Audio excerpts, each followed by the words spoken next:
రామాయణం బాలకాండ 19వ భాగం చెప్పుకుంటున్నాం మనం. విశ్వామిత్రుడు రామలక్ష్మణుడితో కలిసి మిథిలా నగరానికి చేరుకున్నాడు. నీళ్లు పుష్కలంగా ఉండే చోట విడిది చేశాడు. ఆయన బ్రహ్మజ్ఞాని. త్రికాలమందులు సంధ్యావందనం చేస్తాడు.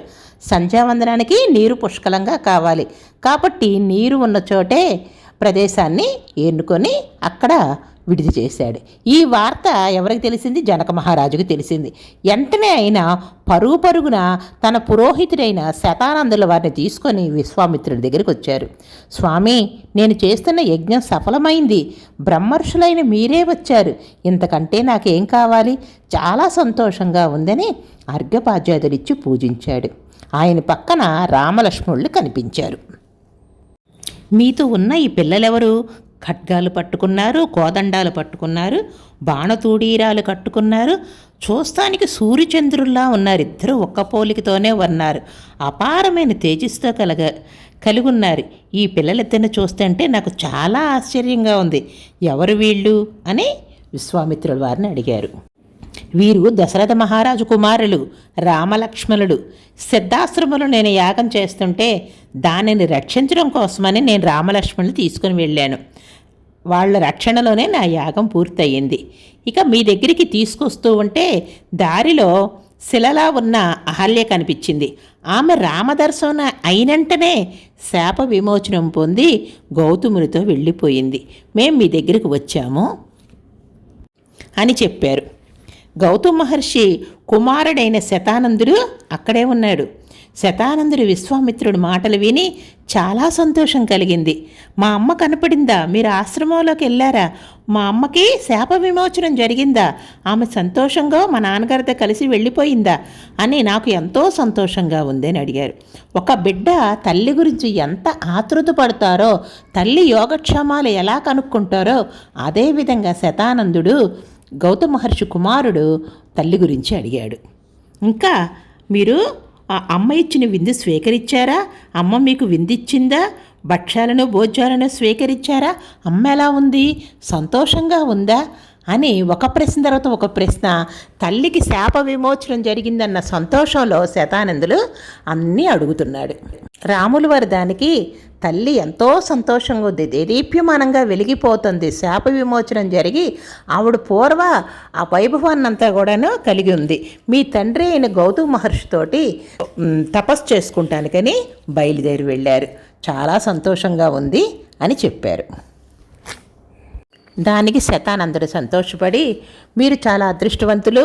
విశ్వామిత్రుడు బ్రహ్మర్షి.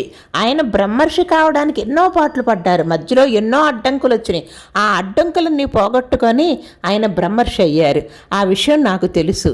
ఆయన అటువంటి బ్రహ్మర్షి అయిన విశ్వామిత్రుల వారు మీకు గురువుగా పొందారంటే మీరు చాలా అదృష్టవంతులు. అసలు విశ్వామిత్రుడు గారి కథ నేను చెప్తాను.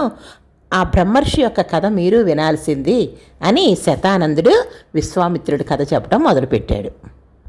మనం మహాపురుషుల జీవిత చరిత్రలు తెలుసుకుంటూ ఉండాలి, వింటూ ఉండాలి. వాళ్ళు అలా మహాపురుషులు అవడానికి ఎన్ని ప్రతిబంధకాలు ఎదుర్కొన్నారు, ఏ విధంగా వాళ్ళు అటువంటి స్థితికి వచ్చారు, మనందరం చెప్పుకుంటున్నామంటే వాళ్ళు అంత పెద్ద స్థితిలో ఉన్నారు అనేది మనం తెలుసుకుంటే మనం కూడా ఆచరించడానికి ఉంటుంది. నేను ఇదే కాదు, ఎవరిదైనా సరే మన జీవితంలో పెద్దవాళ్ళ సంగతులు విని వాళ్ళ అనుభవాలను మనం క్రోడీకరించుకొని అటువంటి వాళ్ళు చేసిన తప్పులు మనం చేయకూడదు, వాళ్ళు పై స్థితిలోకి ఎలా వెళ్ళారు అట్లా మనం కూడా కష్టపడాలి, మనం కూడా అలా మంచి స్థితిలోకి రావాలి, మన గురించి కూడా 10 మంది చెప్పుకోవాలి అన్న సద్బుద్ధితోటి ఉండాలి. ఇది మీ అందరికీ చెప్తున్న మాట. మీకు విశ్వామిత్రుడు కదా అంత క్రితం కొద్దిగా చెప్పాను. ఇప్పుడు శతానందుడు పూర్తిగా వివరంగా మనకి చెప్తున్నాడు. మనం విని తరిద్దాము. కుసుడు బ్రహ్మకుమారుడు. కుసుడికి 4 కుమారులు. అందులో కుసునాభుడు ఒకళ్ళు. కుసునాభుడికి ఎంతమంది కుమార్తెలు? 100 కుమార్తెలు. ఈ 100 కుమార్తెల్ని తీసుకెళ్ళి బ్రహ్మదత్తుడికిచ్చి వివాహం చేశాడు.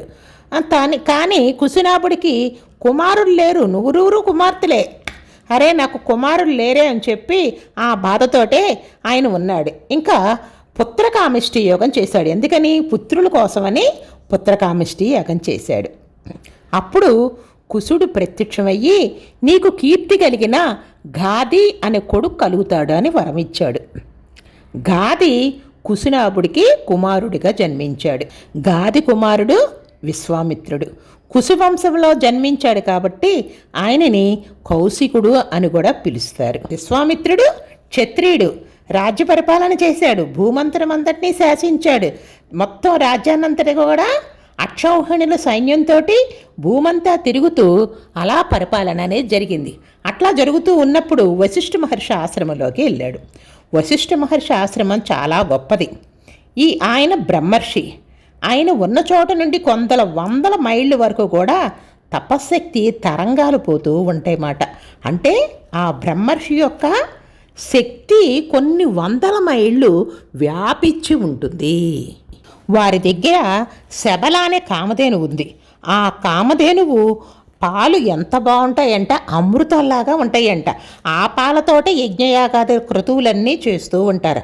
అట్లా వశిష్ఠ మహర్షి జీవనం గడుపుతూ ఉంటే ఆ ఆశ్రమంలోకి విశ్వామిత్ర మహారాజు వచ్చాడు. అక్కడ ఆయన ఋషి కాదు, బ్రహ్మర్షి కాదు, ఒక మహారాజు మాత్రమే.